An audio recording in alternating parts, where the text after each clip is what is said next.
Around 2 p.m. on November 17, 2020, after loading supplies and 34,000 pounds of ice, the Emmy Rose, an 82-foot-long commercial fishing vessel, departed Portland, Maine, with a captain and 3 deckhands. Over the next 5 days, the crew fished at several locations in the Gulf of Maine. The Emmy Rose was a steel-hulled, single-propeller fishing vessel that was built as a Miss Elizabeth III in 1987 at the Tom Engwin shipyard in New Iberia, Louisiana. The Gulf Shrimp-style fishing vessel was subsequently renamed Miss Monica in 1994, then renamed Virgin Steel in 1995, and renamed again Miss Elizabeth III in 1997. In January 2001, the vessel was sold to Sasha Lee Incorporated. Its home port was changed to New Bedford, Massachusetts, and the vessel was renamed Sasha Lee. Gulf Shrimp-style vessels are typically side trawlers and are designed with a raised bow and stern to handle the majority of the cargo weight midships, as the nets are deployed over the sides of the vessel with the outriggers. The vessel, Sasha Lee, was described as having a banana shape, in which the midship was lower than the bow and the stern. On May 6, 2020, the Sasha Lee was purchased by a company called Boat Aaron and Melissa, renamed Emmy Rose, and its home port was changed to Portland, Maine.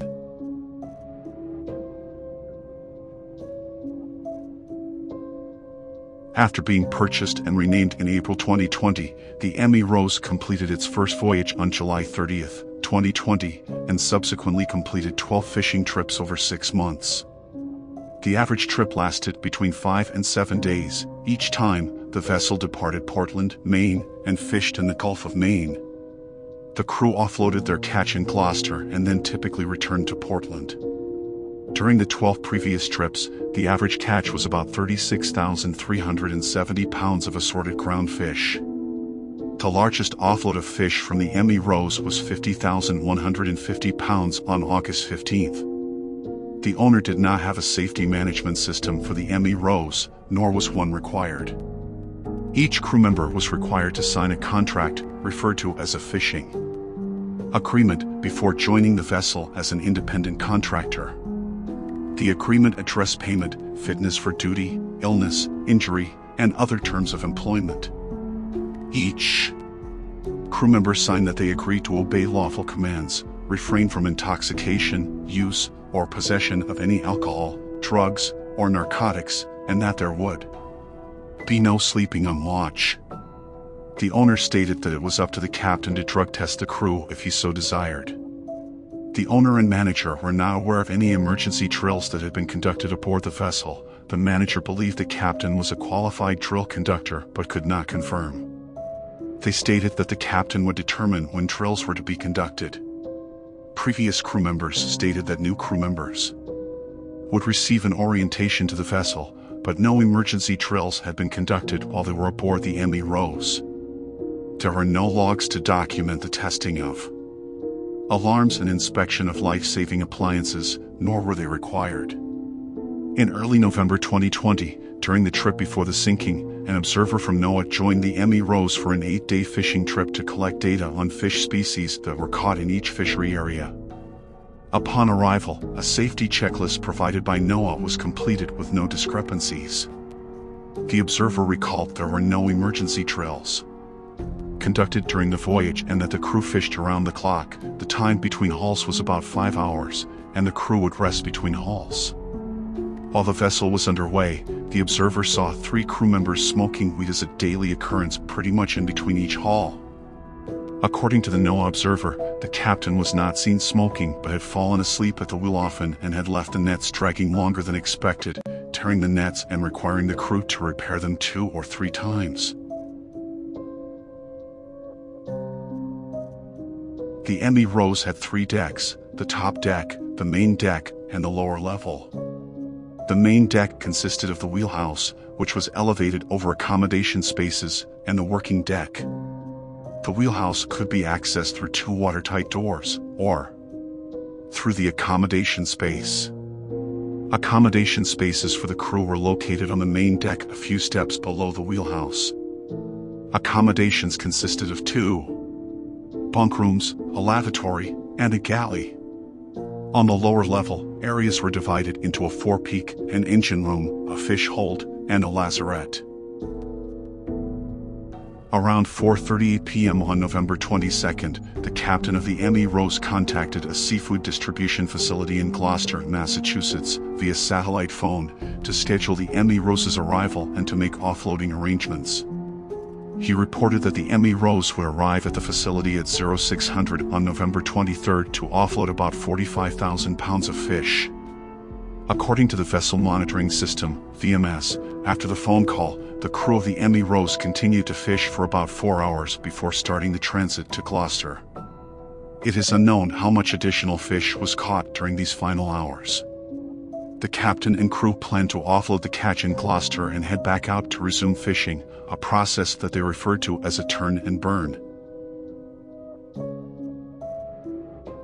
The forecast from the National Weather Service for that evening called for southeast winds at 15 to 20 knots with gusts up to 25 knots.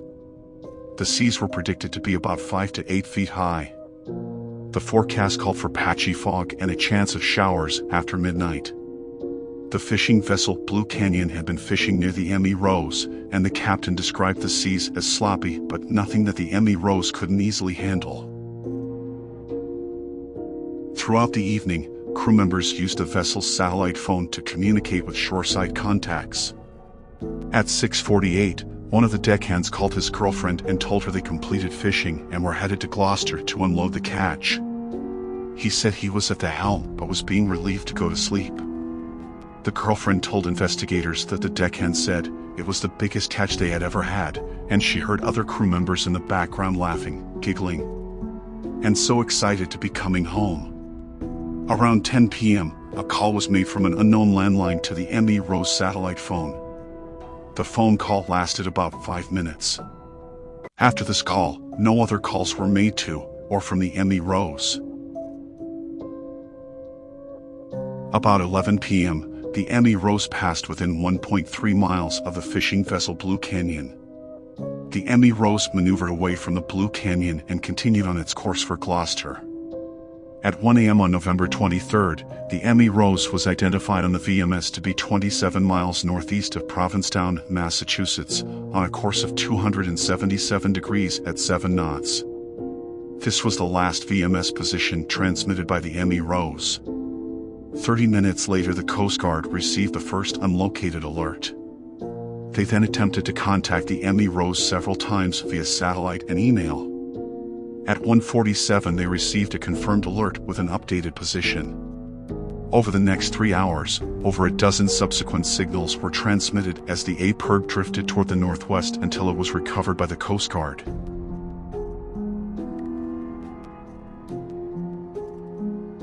At 1:54 am, the 210-foot-long Coast Guard cutter Vigorous was diverted from its location about 12 miles from the last known position of the Emmy Rose, based on the APIRB signal, to assist with search and rescue efforts. At 2:28, the Coast Guard launched an MH-60T helicopter from Cape Cod, Massachusetts. The cutter and helicopter arrived at the Emmy Rose's APIRB position and began searching about 3 a.m. At 3:07, the helicopter crew located an inflated life raft and notified the cutter crew of its position. The cutter crew launched a rescue boat crew and found no crew members in the life raft. They reported a strong scent of diesel in the area. At 3:26, the helicopter crew located the Emmy Rose's APIRB about 500 yards from the life raft in a debris field containing a fish tote and other small objects. Throughout the early morning hours, the Coast Guard deployed additional assets including a 47-foot-long motor lifeboat and a fixed-wing aircraft to the area to search for survivors. About 6:40, search and rescue crews spotted a 600-foot oil sheen. Later that morning, the APIRB, life raft, one life ring, and 2 wooden fish hold hatch covers from the Emmy Rose were recovered by search and rescue crews. On November 24th at 5:22, after searching over 2,200 square miles over a 38-hour period, the Coast Guard suspended search and rescue efforts. In May 2021, side-scan sonar and a remotely operated vehicle were used to locate and survey the sunken vessel. The crew members' actions leading up to the time of the sinking are unknown. In the 3.5 hours before the sinking, there were no satellite phone calls, emails, or distress. calls to give any indication of what events and circumstances the crew may have been experiencing aboard the Emmy Rose. Because the crew's watch schedule and hours of work and rest throughout the trip are unknown, investigators could not determine which crew member was on watch in the wheelhouse or if the wheelhouse was occupied at any time after 10 p.m., when the last phone call was received on the Emmy Rose's satellite phone. None of the Emmy Rose's crew members were located after the sinking. Additionally, investigators were unable to determine where on the vessel each crew member was at the time of the sinking. Had any of the crew members been able to evacuate the vessel, the search and rescue estimates by the Coast Guard for the weather and sea conditions predicted they would have been able to survive up to a maximum 22.5 hours in the water in one of the vessel's 5 immersion suits or 13 hours without an immersion suit. The Coast Guard arrived at the area where the A-purge signal activated about 1.5 hours after the vessel likely capsized and searched for survivors over a 38-hour period. The Emmy Rose sank in 794 feet of water and was not recovered. The National Transportation Safety Board determines that the probable cause of the sinking of the fishing vessel Emmy Rose was a sudden loss of stability, capsizing, caused by water collecting on the deck and subsequent flooding through deck hatches, which were not watertight or weathertight, because they had covers that did not have securing mechanisms.